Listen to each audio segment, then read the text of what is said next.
Hey everybody, here we are to read Patina Chapter 6. I am so excited to see what goes on with Patina. Last chapter, we just saw that she was learning how to run the relay with some of the other girls on the team, and so she started to get to know them a little bit. So let's get back to it. Let's read Chapter 6 of Patina. Here we go. Patina Chapter 6. To do. Eat turkey wings for the millionth day in a row. The ride home always goes like this.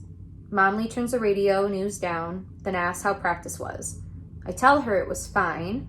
She asks if I'm tired, and even if I am, I tell her I'm not, just because I don't want Maddie to hear that I'm tired and think I won't be able to help her with stuff like her homework, which every day when I ask her about it, she tells me Momly already helped her, and before I can even say anything, Momly just says, didn't want you to have to worry about it, which I just nod at. Then I tell Momly I'll help her make dinner as soon as my homework's done, and she says I've already started cooking. And by then, Maddie's already started kicking the back of my seat for the rest of the ride, which drives me crazy, but also in some weird way kind of relaxes me, like a massage and a message. I'm here, Patty, and I'm fine. And today was no different. I was tired, acted like I wasn't. Maddie's homework was done, and I had a little left of mine to do before dinner. Nothing too major. I knocked out my math assignment. English homework was to think about canons, which basically meant English homework was to think about history homework, which was going to be reading up more on Frida Kahlo, so I could be ready to add some new information to our project.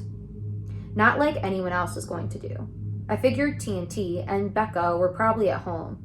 I don't know, tanning or something. It wouldn't have surprised me if they had one of those skin cooker things in their houses. Those beds you lay on that come down over the top of you and roast you, and you come out looking like a rotisserie chicken. Meanwhile, I was researching. Things I learned about Frida so far. 1. She was from Mexico. 2. She was diagnosed with polio when she was 6, which made her right leg skinnier than her left. 3. When she was 18, she got into a bus accident that broke her spine, crushed her right leg and foot, and made it impossible for her to have babies. Doctors said she would never walk again. Patty, a squeaky voice, way too silly to be real, came from the other side of my bedroom. Uncle Tony. He dropped the Daffy Duck talk. Dinner's almost ready. You almost done with your homework? My uncle's voice, when he's speaking like a regular human being, is deep, but not in a scary way. He was one of those voices that you wish you could touch, wrap yourself up in a blanket, a voice like a dad, and I guess like an uncle, a favorite uncle. Me and Uncle Tony been close for forever. He's one of those big kid grown-ups, a goof troop, all jokes all the time. And when I was younger, he was one of the only people who could make my mom laugh, like a laugh that seemed to come up from her feet after we lost my father, and up from her belly after she lost her feet. As a matter of fact, he was one of the only people who could make any of us laugh back then. I'm almost done, I said, bookmarking the websites I'd been browsing. Tell Momly I'll be right out to help. I jotted one last note, something I'd read that I didn't think was that important to the project, but maybe. Number 4. Frida was close to her father. And that, more than anything, was what me and Frida had in common. Only difference is, Frida's dad didn't die when she was young, so she didn't know what that was like. She didn't know what it felt like to be broken until she was older. And not only did I know the feeling of something breaking inside me, I also had to watch my mom go through it and basically get paralyzed in a whole different way. In her brain and in her heart. Matter of fact, after Dad passed, that's when Ma got all churchy. The beginning of catching the spirit and dancing in the aisle and praying for peace in the eye of the storm. But she had no idea the storm was just getting started, because that's also when she started eating. Like, a lot. And not just regular food, but sweets. All my dad's favorite recipes. Sweet potato cheesecake and peanut butter cookie brownies and white chocolate cookies, and of course the delicious yellow cupcake with strawberry icing. Your daddy used to say this thing was so good they'd make you slap your mama, my mom would say, nibbling the top of the cupcake, so you better not have too many of them. We'd do like, ha ha ha, and then she'd have too many of them. I guess maybe the sweets were a way of staying kind of connected to my dad. Dessert for the deserted. And I'm not going to pretend like it wasn't amazing living in a house that always smelled like cooked sugar, which smelled like him, and heaven. It was great, but eventually it wasn't. Because diabetes came and took my ma's legs, took most of what was left of her laugh too. And that's when the actual storm reached maximum storminess. And I was pretty messed up by the whole thing, but doing my best to be strong and brave and big and all the other things I didn't really feel like being at the time. I'd rather be sneaking lipstick on in the bathroom, sending Cotton selfies of how fly I looked, than washing it all off so my mother couldn't see it, or sitting on the curb at Cotton's painting our nails with a nail polish I wasn't allowed to wear that her big brother, Skunk, would steal from the beauty store. Even though I would have to scrub mine clean before I came back home unless it was clear nail polish. And then, what's the point? Or trying to convince my mother to let me use cucumber mango or berry rose water or kiwi coconut or any other fruity flowering, good smelling lotion on her swollen, cracked up legs.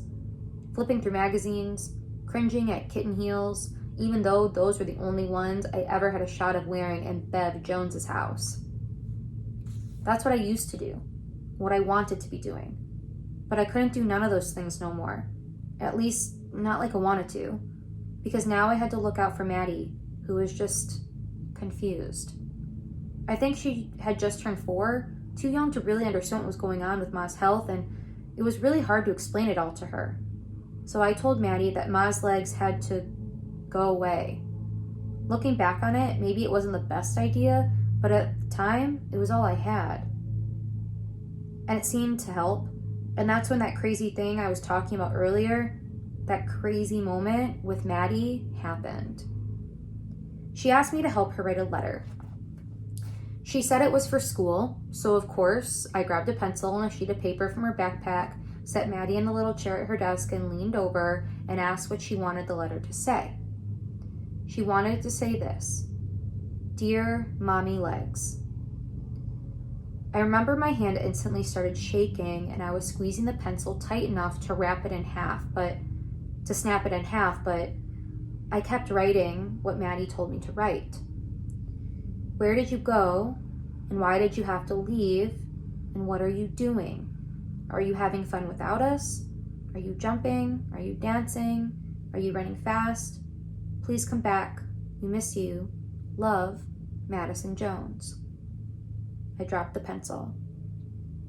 Maddie, what are you going to do with this?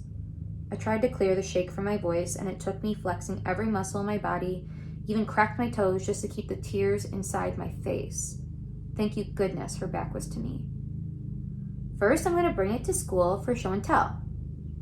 Oh, okay, then what? Well, after I show it to the class, I'm going to see if maybe you could send it. Send it? To the legs. Maddie threw her head back, her big eyes staring up at me. Hold it in, Patty, hold it in. Yes, I'll send it. I kissed her forehead. Your legs ain't gonna run away, too, are they? She asked, worry suddenly washing over her face. No, Maddie. I slapped my legs. These aren't going nowhere. How you know? She asked.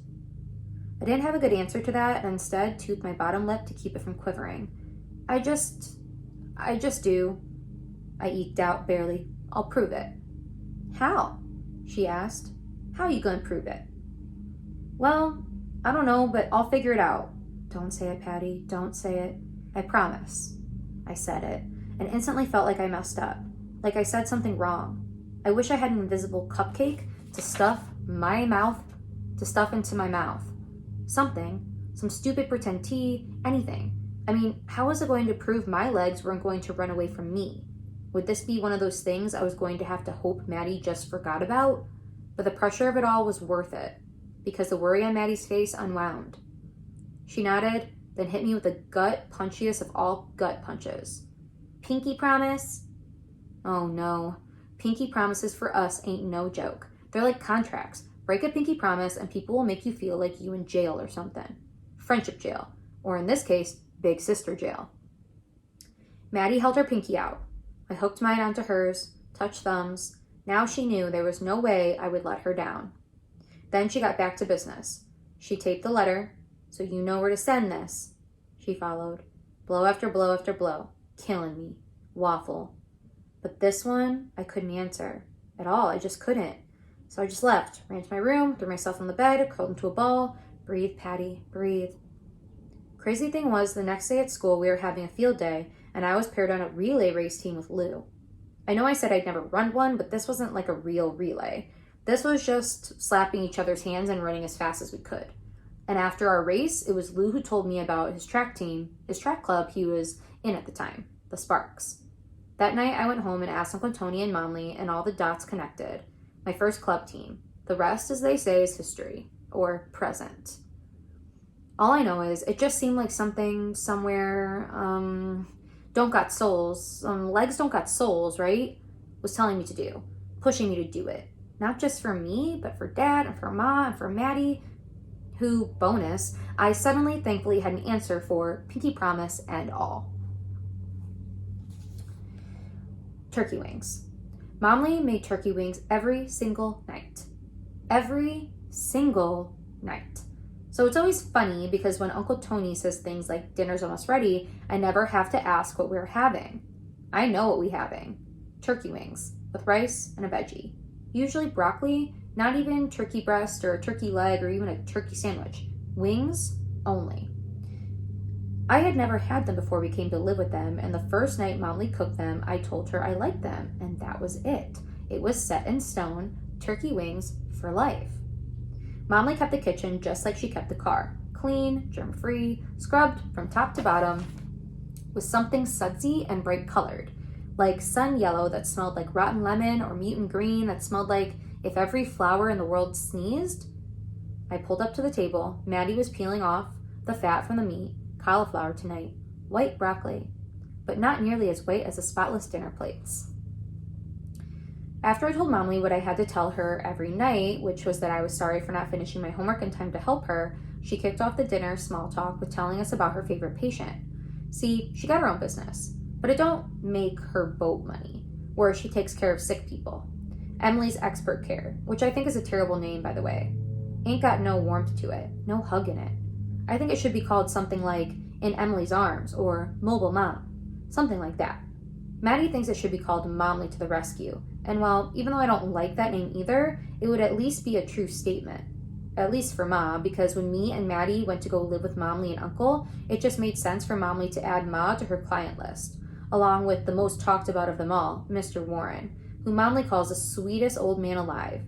But I don't really know if my mother is the sweetest old lady alive. And Ma wasn't really happy about none of it at first, just because she don't really like nobody taking care of her. But at least it's family and not some stranger, even though she can definitely be a lot to deal with. Actually, now that I think about it, maybe a stranger would have been better. I bet during those first few visits, Ma almost drove Mom Lee to Jesus too, or off a cliff. Well, my favorite patient, besides your mother, Mom Lee clarified about Mr. Warren, he was an old man who had Alzheimer's, which basically just means he can't remember too much no more. She said something random. She said sometimes random stuff pops into his head, but usually he doesn't know where he is, even though he's in his own house. So he just stays in the bed now. And Mom Lee goes over there and feeds him and makes sure he's all cleaned up while his daughter runs around taking care of errands and stuff.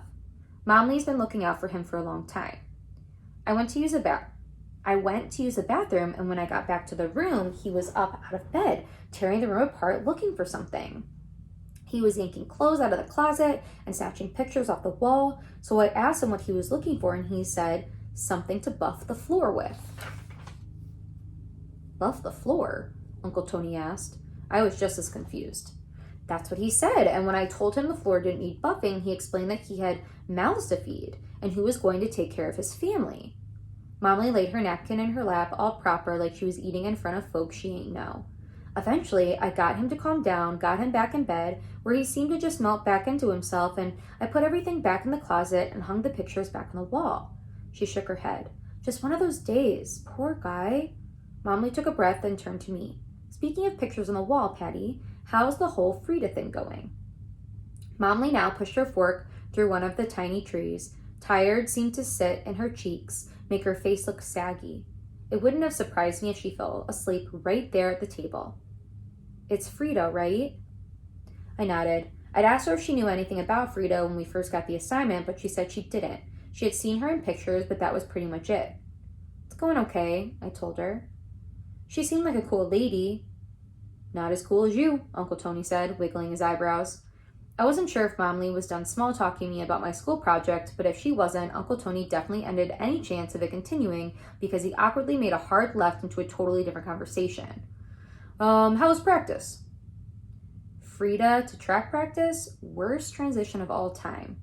This is why Mom Lee's the small talk queen and Uncle Tony's the cartoon character.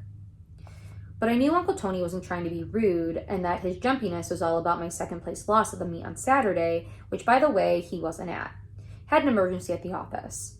He does something called information technology, which is IT for short, or IT for even shorter, which is what he says, which all just means that he works with computers. And apparently, sometimes computers have emergencies. Anyway, all this weird dinner time chat was his way of knocking on the door of my brain like, hey, is it okay to come in?